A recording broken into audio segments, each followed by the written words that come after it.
नमस्कार, बहुत बहुत स्वागत आप सभी का। आप देख रहे हैं आपका प्रोग्राम कहानी कुर्सी की। मैं हूं सौरभ शर्मा आपके साथ। बहुत बहुत बधाई सबसे पहले आपके हमारे तमाम दर्शकों को, आपके सब परिजनों को, दोस्तों को होली की बहुत बहुत बहुत बहुत बधाई। होली आप सबके लिए शुभ हो। हर्षवर्धन त्रिपाठी जी, विजय त्रिवेदी जी, राकेश शुक्ला जी और ए कमोडोर एस भेल साहब स्टूडियो में हमारे साथ हैं। सर आप सबको बहुत बहुत शुभकामनाएं होली की। सबको बहुत शुभकामनाएं, इंडिया टीवी के दर्शकों को भी, देश दुनिया सबको। जी देखिए, और आप हमारे देखिए मेहमानों का त्याग देखिए। होली के दिन भी जो है रंग खेले होंगे तो भी नहा धो के, लेकिन आ गए टाइम पर। सर बहुत धन्यवाद इस काम के लिए आप लोगों को। वैसे भी रंग नहीं चढ़ता। अब मैं आपको एक ऐसी खबर बताने जा रहा हूं। पक्के सुनिए, अब मैं आपको एक ऐसी खबर व्यूअर्स देखिए, आज होली है तो होली पे बड़ी सावधानी के साथ चलना पड़ता है। गाड़ी भी सावधानी से चलानी पड़ती है, खबर भी सावधानी से चलानी पड़ती है, ठीक? क्योंकि होली है, होली पे कुछ भी हो सकता है। होली के रंग में क्यों दिख रहे हैं? थोड़ा सा हम तो थोड़ी बहुत तो खेले हैं सर, ऐसा थोड़ी है। अब ऐसा है, देखिए एक खबर ऐसी है जिस पर हमारे मेहमानों की चुनौती ये है कि ये बताएं कि ये होली की खबर है कि खबर है, ठीक? आप अंतर समझिए। अब मैं आपको खबर क्या है बता रहा हूं। ये उड़ती उड़ती सूचनाएं ऐसी आ रही हैं कि बिहार के मुख्यमंत्री नीतीश कुमार राज्यसभा जा सकते हैं। अब बिहार का मुख्यमंत्री राज्यसभा जाएगा तो बिहार में फिर कोई और मुख्यमंत्री बनेगा, फिर वो कौन होगा, फिर इसकी चर्चा शुरू होगी। अच्छा, बिहार से बीजेपी के अध्यक्ष जो है नितिन नवीन, वो राज्यसभा जा रहे हैं। इसकी अनाउंसमेंट कल कर चुकी है भारतीय जनता पार्टी। अब वो भी और बिहार के मुख्यमंत्री भी दोनों राज्यसभा में होंगे। नीतीश कुमार जी के स्वास्थ्य को लेकर तरह तरह की बातें उड़ती ही रहती हैं खास तौर पर विधानसभा में जब वो नजर आते हैं। वैसे तो बाहर आजकल वो निकलते नहीं, ज्यादा मीडिया से बहुत ज्यादा बात करते भी नहीं है, लेकिन विधानसभा में जब भी बोलते हैं तो कुछ ना कुछ ऐसा हो जाता है कि लोग फिर सवाल उठाने लगते हैं। नीतीश कुमार तो बार बार कहते हैं कि अचेत अवस्था में है मुख्यमंत्री। खैर, बात वो नहीं है, सवाल यह है क्या वाकई ये फैसला हो गया है कि नीतीश कुमार जी अब मुख्यमंत्री ना रहें और नीतीश कुमार जी दिल्ली आ जाए, राज्यसभा आ जाए। अब राज्यसभा में कोई बहुत खास अटेंडेंस का चक्कर तो होता नहीं, क्यों सर? ऐसा नहीं है ना, आए आए नहीं आए नहीं आए। तो क्या ऐसी जगह नीतीश कुमार जी को भेजा जा रहा है? उनकी पार्टी ने ऐसा तय कर लिया, उनकी पार्टी और बीजेपी ने ज्यादा क्या ऐसा तय कर लिया है? आप कहेंगे कि ये खबर आ कहां से रही, तो मैंने आपको पीछे बताया इसकी कभी कोई पुष्टि नहीं हुई है। मैं पहले ही राइडर लगा रहा हूं, इस खबर की पुष्टि नहीं है, लेकिन ये चर्चाएं हम सुन रहे हैं। और यही चर्चा नहीं सुन रहे, चर्चा तो हम ये सुन रहे थे कि उनके बेटे को भी भेजा जा सकता है राज्यसभा। अब बेटे और पिता दोनों तो नहीं आएंगे, आएंगे तो एक ही आएंगे। अच्छा, और मैंने आज निशांत को लेकर के एक आर्टिकल भी मैंने देखा अखबार में, आज बड़े प्रतिष्ठित अखबार में, एक बाकायदा पूरा नीचे वाला क्या होता है सर, वो एंकर पीस जो था बड़ा बड़ा छपा हुआ था कि ये पॉलिटिकल आदमी है, स्पिरिचुअल आदमी है निशांत, और अब पॉलिटिकल हो जाएंगे अचानक से। तो इन खबरों की क्या सच्चाई है? तो त्रिपाठी जी आप ही शुरू कीजिए फिर। नीतीश कुमार राज्यसभा जा सकते हैं? नहीं, देखिए वैसे तो ये अच्छा आपने कहा कि ये होली वाली खबर है क्या, लेकिन अब दो तरीके दिख रहे हैं। नीतीश जी को सम्मानजनक विदाई कैसे दी जाए उसका रास्ता खोजा जा रहा है, और ये रास्ता तो तब से खोजा जा रहा है जब से हम लोग बात करते यहाँ पहुंचाए। चुनाव की बात कर रहे थे, चुनाव हो गए, प्रचंड बहुमत भी आ गया, आज हम फिर वहीं खड़े हुए हैं। तो ये नीतीश का आप कहिए प्रभाव कह लीजिए, औरा कह लीजिए, या कहिए कि होली वाला तो एक ही दिन गड़बड़ाता है, नीतीश जी वाला हमेशा अनुमान गड़बड़ाता रहता है। तो ऐसे इसको समझिए। लेकिन निशांत कुमार को राजनीति में आना चाहिए, आने में कोई बुराई नहीं है। कल को गड़बड़ होगा तो भाई बाहर हो जाएंगे, लेकिन इतना दबाव बना दिया है कि नीतीश कुमार परिवारवादी हो गए। एक व्यक्ति जो सारे जीवन कम से कम वंशवाद और भ्रष्टाचार के मामले में बहुत क्लीन रहा, अभी पिछले कुछ सालों का छोड़ दीजिए, नीतीश जी लहराए थोड़ा सा, वरना वो बहुत शानदार नेता के तौर पर रहे। देश में ऐसे कम नेता हैं। अब अगर वो राज्यसभा की तरफ जा रहे हैं तो आप खबर से एडिटोरियल पे चले जाते हैं। हाँ, ये खतरा भी वही नीतीश जी वाला, पहले खबर नीतीश जी वाला हो गया। नहीं वो नहीं हुआ है। नहीं, इसकी संभावना भी लगती है क्या आपको? मुझे नहीं लगता है। नहीं लगता? मुझे नहीं लगता है कि नीतीश कुमार राज्यसभा में जाने वाले हैं। एक विकल्प के तौर पर भले इसकी चर्चा बहुत चल रही है, लेकिन मुझे लगता नहीं है सर। ये तो देखिए, जब चुनाव हो रहे थे बिहार के, उससे पहले से अभी तक हर्ष जी की इच्छा रही कि नीतीश कुमार जी नहीं बनने चाहिए। बुरा जोर लगाया इन्होंने। अब पार्टी को यदि अब समझ में आया है तो अलग बात है ना। वैसे मुझे इसकी संभावना कम लगती है कि नीतीश कुमार जी राज्यसभा जाएं। ये हो सकता है कि निशांत की, जैसे आपने चर्चा की, वो उनकी चर्चा हो रही है, लेकिन अब कितना सब्र करे भारतीय जनता पार्टी भी, ये भी तो होता है ना। लेकिन अब आज आपने ये खबर दी है, होली के दिन रंग निखरते हैं, रंग उड़ने नहीं चाहिए ना। अब नीतीश कुमार जी का रंग क्यों उड़ा रहे हैं आप? नहीं तो लेकिन ये निशांत को लेकर भी बात हो रही थी कि ये पॉलिटिक्स में आ रहे हैं, अब तो बड़ी जोरदार चर्चा अच्छा, चल रही ये है। चर्चाएं क्यों करते हैं? मतलब मुझे समझ नहीं आया। एंकर वो पीस मैंने भी देख लिया, आध्यात्मिक है, स्पिरिचुअल है, ये सब क्या योग्यता है? कोई योग्यता है किसी के मुख्यमंत्री बनने की? नहीं वो अयोग्यता ही बता रहे थे। हाँ, तो कह रहे थे इसलिए इसके बावजूद हाँ, इसके बावजूद तो फिर कोई योग्यता, मुझे उनके भी मुख्यमंत्री बनने की संभावना तो कतई नहीं, राज्यसभा में जाने की संभावना उनकी हो सकती है। और उन दोनों सब बातों का मकसद यही है कि जो हर्ष जी का बैलिस्टिक मिसाइल था वो अब सही जगह पर प्रिसाइज डिसीजन पर थोड़ी हो। क्लैरिटी कीजिए सर, क्या नीतीश कुमार मुख्यमंत्री की गद्दी छोड़ रहे हैं या उनसे ली जा रही है? पहली संभावना क्या लग रहा है आपको? बहुत संभावना लग रही है। बहुत संभावना है। तो फिर उनका राज्यसभा आने का नहीं लगता फिर भी मुझे। राज्यसभा नहीं आएंगे, नहीं आएंगे। मुख्यमंत्री कोई और हो सकता है, कोई और हो ये सकता है। फैसला जल्द हो सकता है। हाँ, और निशांत कोई- की एंट्री पॉलिटिक्स में, मतलब मुख्यमंत्री यदि कोई बदलेगा तब बीजेपी का मुख्यमंत्री बनेगा। तो निशांत तो नहीं जा रहे, निशांत नहीं डिप्टी विप्टी नहीं, बन के भी नहीं, नहीं जा अरे रहे, निशांत- नहीं, डिप्टी भी नहीं जा रहे। अब निशांत डिप्टी का पता मुझे नहीं लगता है कि ऐसे अरे निशांत डिप्टी जो है वो सीएम हो जाएंगे तो वहां भी तो एक वैकेंसी बनेगी ना। नहीं, बन नहीं, सकते निशान हैं। बहुत होगा तो बहुत, अगर जिसको कहें कि मैक्सिमम उनके लिए गुंजाइश दिखती है तो या तो राज्यसभा आ जाए या वहां से जाके और कोई मंत्री बन जाए। इससे ज्यादा मैं नहीं देखता। नहीं, डिप्टी राकेश सीएम में जी कोई के ऐसा सूत्र क्या कह परेशानी रहे हैं नहीं, लेकिन सर? मुख्यमंत्री नहीं बनेंगे। नीतीश जी अपने जाने का और निशांत के आने का सिर्फ नीतीश जी तय करेंगे, ना जेडीयू तय करेगी ना भारतीय जनता तय करेगी। दूसरा, नीतीश कुमार जी मुख्यमंत्री का पद बिल्कुल नहीं छोड़ रहे। नीतीश कुमार जी मुख्यमंत्री का पद तब छोड़ेंगे जब उनको यहाँ पे दिल्ली में कोई प्राइम पोजीशन दी जाएगी। अब वो राज्यसभा का उपसभापति बनने तो आएंगे नहीं कि हरिवंश जी की जगह पे उनको उपसभापति बना दिया जाएगा। तो नीतीश कुमार जी बिहार जैसे राज्य का मुख्यमंत्री, हरिवंश जी की भी सीट जो है जा रही है। मैं इसीलिए तो बोल रहा हूँ कि अब जेडीयू के 6 खाते साल से तो पहले वही जिसको है ना। उन्होंने बना दिया वहां थोड़ी जाएंगे। मैं वही कह रहा हूँ कि क्या नीतीश कुमार जी हरिवंश जी की जगह आने के लिए वहां से अपनी मुख्यमंत्री की कुर्सी छोड़ेंगे क्या? अब जहां तक आपने आर्टिकल की बात की निशांत जी की, तो सही बात है। निशांत जी का एक बड़ा वीडियो वायरल हुआ, वृंदावन में घूम रहे, ई रिक्शा में घूम रहे, कोई सिक्योरिटी नहीं है। तो देखिए, धार्मिक परिप्रेक्ष्य तो उनका उभारा गया है ना, राजनीतिक परिप्रेक्ष्य उभारने का प्रयास किया जाता है, सोशल परिप्रेक्ष्य भी उनका ये दिखाया जाता है कि तमाम गांव के लोगों के साथ। तो आपको इसकी संभावना नहीं मुझे लगती? बिल्कुल नहीं लग रही कि नीतीश कुमार जी मुख्यमंत्री की कुर्सी छोड़ेंगे। राइट, ठीक है सर। चलिए, तो ये अभी अब खबर क्योंकि ये बड़ी तेजी से चल रही थी, वायरल खबर, तो हमने कहा चलिए इस पर बात तो हम कर ही लें। आइए आपको जरा अब हम युद्ध का हाल बता देते हैं। राकेश जी की सारी बातों से सहमत होते हुए, ये सरकार तो भारतीय जनता पार्टी की है ना, उसमें मुख्यमंत्री है नीतीश कुमार जी। तब भी कह रहे हैं कि बीजेपी तय नहीं करेगी। नहीं, मैं तो केवल ये फिर भी कह रहा हूं कि ना जेडीयू तय करेगा ना बीजेपी। चलिए सर, युद्ध की खबर आपको बता देते हैं कि बड़ी आज बहुत बड़ी खबरें हैं इस युद्ध के फ्रंट से हमारे पास। सबसे पहले तो आयतोला अली खामेनेई के मारे जाने के बाद ईरान ने अपना नया सुप्रीम लीडर चुन लिया है। अभी तक इंटरिम सुप्रीम लीडर थे। ईरान के पूर्व सुप्रीम लीडर आयतोल्ला अली खामेनेई के दूसरे बेटे मुज्तबा खामेनेई वो ईरान के अब सर्वोच्च नेता होंगे। इनके नाम के पीछे भी आयतोल्ला लगेगा सर? बिल्कुल, इनके जब ये बन जाएंगे पूछ रहा था, आयतोल्ला लगेगा। ठीक है, तो ये अब आयतोल्ला मुज्तबा खोमेनी हो जाएंगे। एब्सोल्युटली। ये अब ईरान के नए सुप्रीम लीडर होंगे।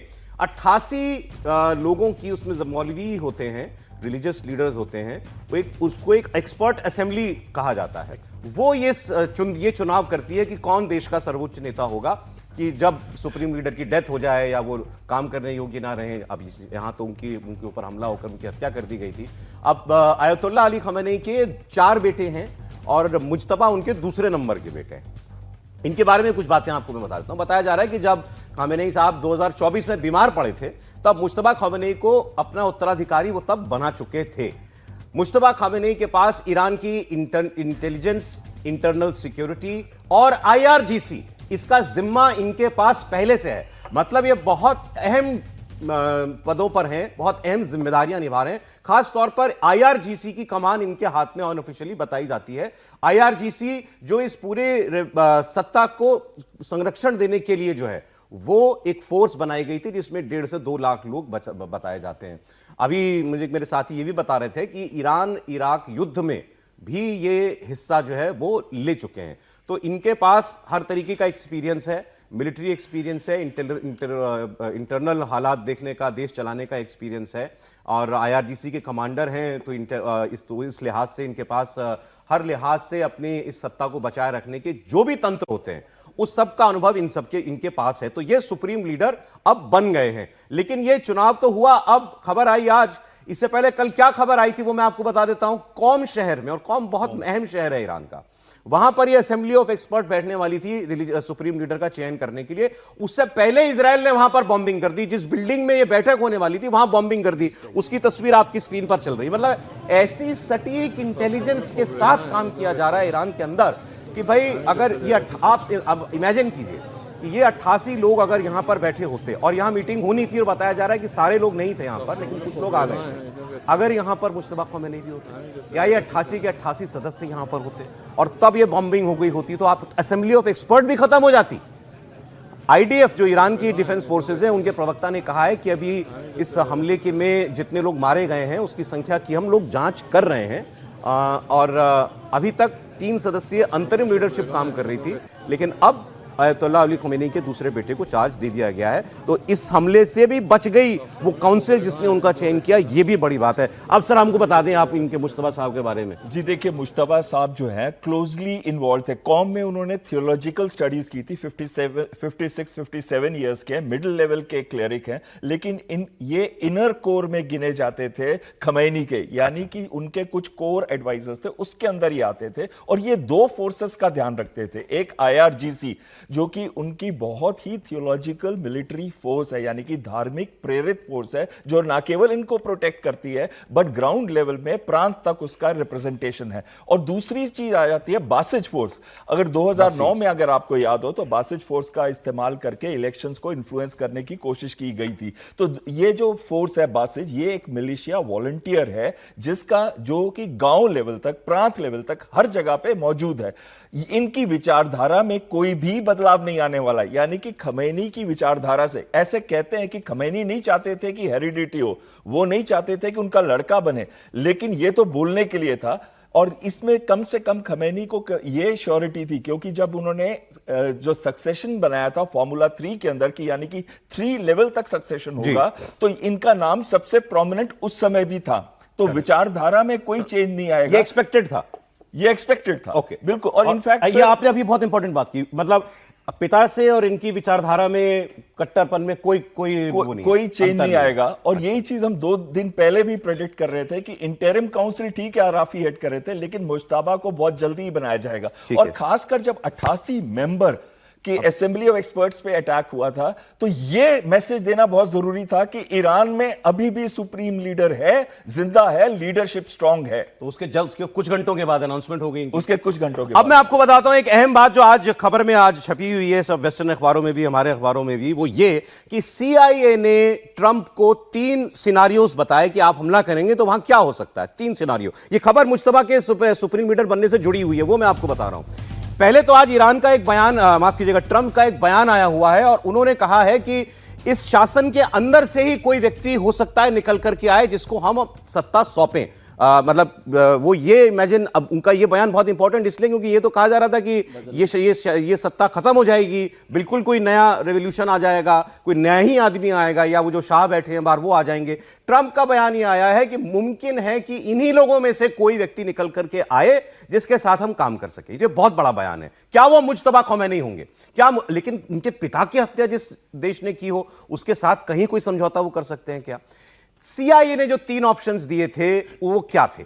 पहला ऑप्शन CIA ने ये दिया था, यही जो ट्रंप साहब ने कहा कि कोई एक ऐसा व्यक्ति इन्हीं में से निकल के आ जाए जो आपके साथ, हमारे साथ काम करने में कंफर्टेबल हो, थोड़ा हार्डलाइनर न कम हो, और हम उसके साथ वो न्यूक्लियर की बात ना करें, हम उसके साथ डील कर लें। Scenario number 1। दूसरा सिनारियो जिसकी सबसे कम संभावना CIA ने बताई ट्रंप को, वो थी कि इंटरनल रिवोल्ट और ये सत्ता बिल्कुल चली जाए और लोगों में से एक डेमोक्रेसी चुनने के तौर पर एक व्यक्ति कोई आ जाए। उसकी संभावना CIA ने भी सबसे कम बताई। और CIA ने सबसे ज्यादा संभावना किस चीज की बताई? कि कोई आयतुल्लाह ख़ुमैनी से भी ज्यादा कट्टर व्यक्ति ईरान की सत्ता में काबिज हो जाए और वो न्यूक्लियर हथियार बनाने की जिद भी कर डाले फिर कि अब तो हम न्यूक्लियर भी बनाएंगे, लो तुमने न्यूक्लियर के नाम पे हमारा देश बर्बाद करने का काम किया है तो अब हम वो काम भी करेंगे।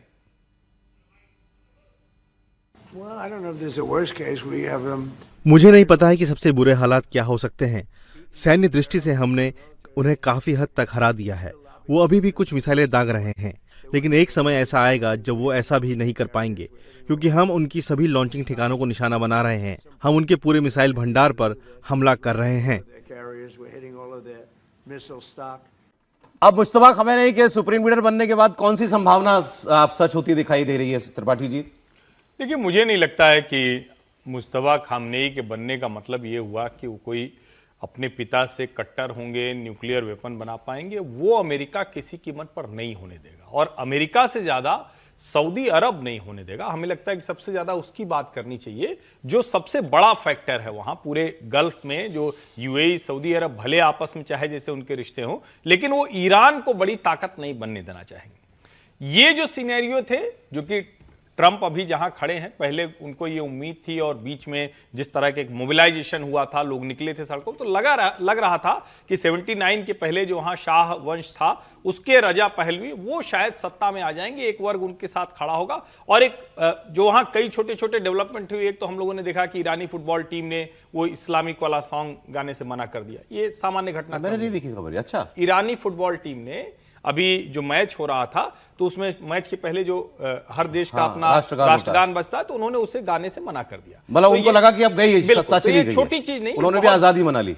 बहुत बड़ा मैसेज। दूसरा जो एक बड़ी चीज हुई है, ईरान के सैकड़ों जो इंटेलेक्चुअल साइंटिस्ट, जिसको हम सिविल सोसाइटी कहते हैं, इन सब लोगों ने मिलकर बाकायदा एक चिट्ठी जारी की है, और उसमें कहा है कि ये हमारा ईरान नहीं है जो खामेनी चला रहे थे। हमारा ईरान वो न, ये हमारी सिविलाइजेशन है, ना हमारा ईरान है, हमको डेमोक्रेटिक ईरान चाहिए।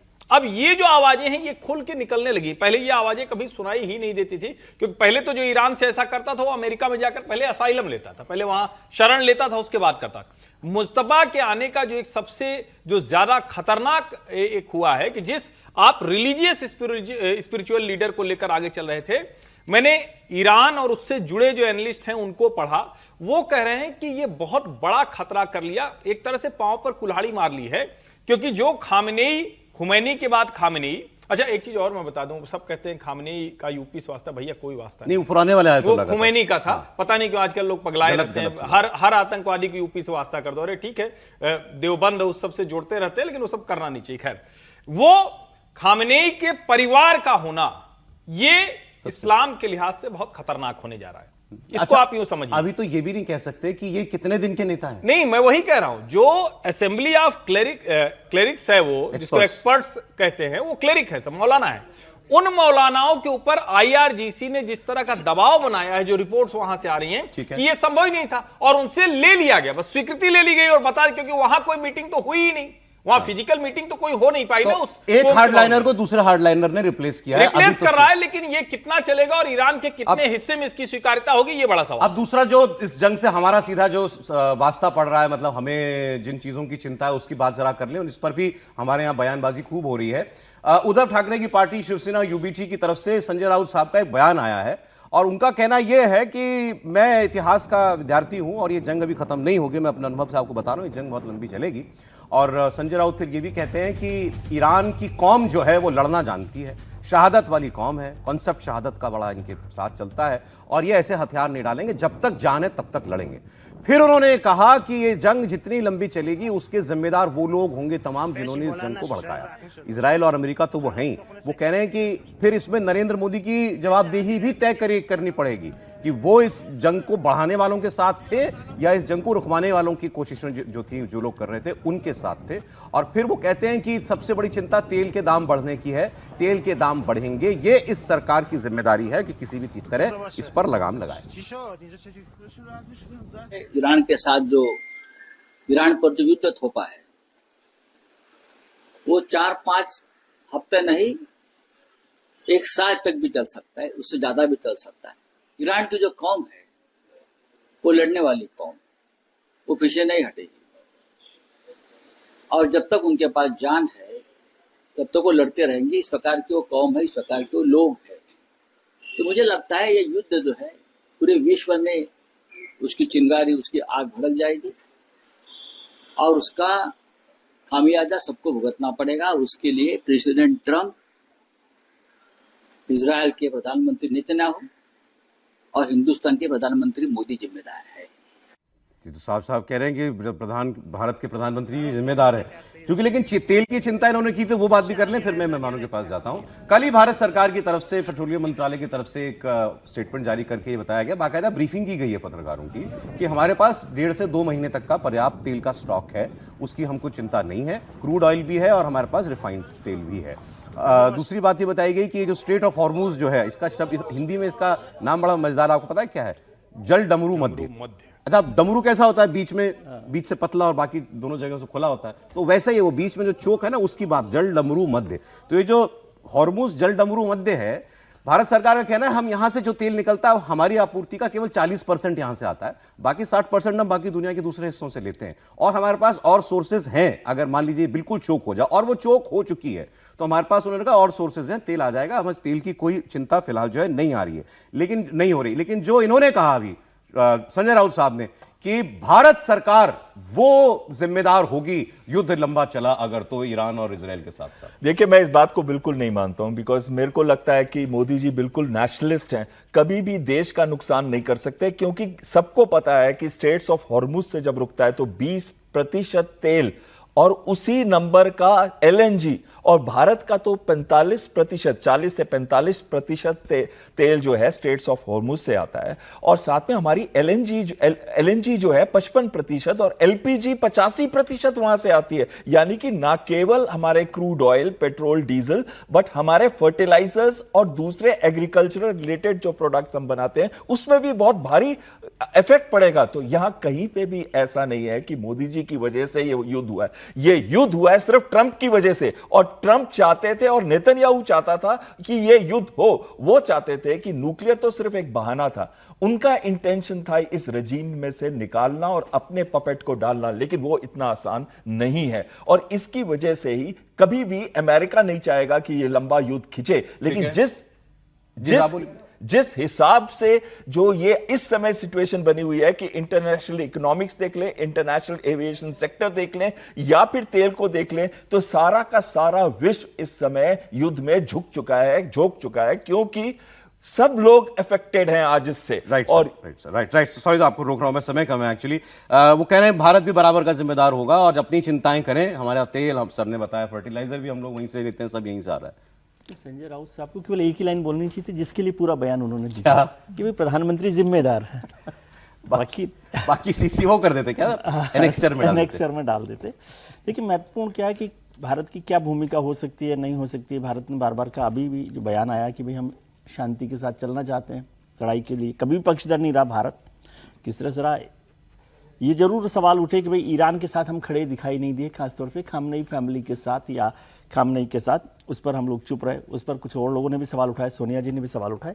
लेकिन भारत की इस युद्ध में क्या भूमिका हो सकती है? जैसे सर ने भी बोला, बहाल साहब ने भी बोला कि ट्रंप साहब जिम्मेदार हैं जो खासतौर से इस पूरे युद्ध के लिए। तो अब ट्रंप साहब के लिए बोले या ना बोले, और उसका भी कोई मायने नहीं है। मुद्दा यह कि तेल को लेकर 40% तेल हमें मिल रहा है, और अभी भारत ने एक बड़ा बदलाव किया कि सभी जगह से हम लोग तेल खरीद रहे हैं। कहीं डिपेंडेंट नहीं है कि एक जगह से तेल रुक जाएगा तो पूरी आपूर्ति रुक जाएगी। जी, कल मेरी बात हुई थी तो आपने कहा 1.5-2 महीने, 70 डेज का उन्होंने कहा कि स्टॉक हमारे पास है। 74 डेज, तो 2.25 महीने हो गए। हाँ, 2.25 महीने। तो मतलब कोई इतनी मुश्किल उस तरह से नहीं हो रही है, और यदि होती है तो अंतरराष्ट्रीय स्तर पर जो फैसले होते हैं। कल से ये खबर चल रही है कि अब जरूरत पड़ेगी तो हम रूस से भी खरीदेंगे। हमें जो कहा गया कि देखो रूस से लेना हमने बंद कर दिया। आज भी हम दिसंबर में 12 लाख बैरल ले रहे थे, जनवरी में 11 लाख बैरल ले रहे थे, और आज जब हम मार्च में खड़े हुए हैं, फरवरी में हमने 10 लाख बैरल तेल अभी रसिया से लिया है, और ये बंद नहीं कर रहे। रूस ने भी कहा कि हमसे जब भी जरूरत पड़ेगी हम भारत को तेल की आपूर्ति करेंगे। तो तेल का संकट अभी फिलहाल तो भारत के सामने होता हुआ नहीं दिख। ये बॉटम लाइन है। आप एक साइन कुछ बोल रहे थे? नहीं, मैं ये कह रहा हूं कि भारत की स्थिति भी अब जरा समझनी चाहिए। भारत वो वाली इकोनॉमी नहीं रहा है आज भैया। 54 लाख करोड़ का हमारा बजट है, और उसमें हम इसको एब्जॉर्ब करने की क्षमता रखते हैं। इसको ऐसे समझिए कि हम खा के पचा जाएंगे, कहीं से भी लेना पड़े आ जाए, खा के पचा जाएंगे। हमारी सिर्फ एक चीज कहना चाहता हूं मैं इसके ऊपर कि देखिए, ऑयल मार्केटिंग कंपनीज ने पिछले साल बहुत सारा कैश रिजर्व किया है, क्योंकि जो तेल की कीमतें $70-80 से नीचे गिर के $60 तक पहुंच गई थी, तो कैश रिजर्व्स बहुत हाई हैं, काफी देर तक वो सपोर्ट कर सकते हैं। लेकिन अब फिर 80 पे पहुंच गई हैं। पर उससे जो मार्केट में पंप की प्राइस थी वो बदली नहीं।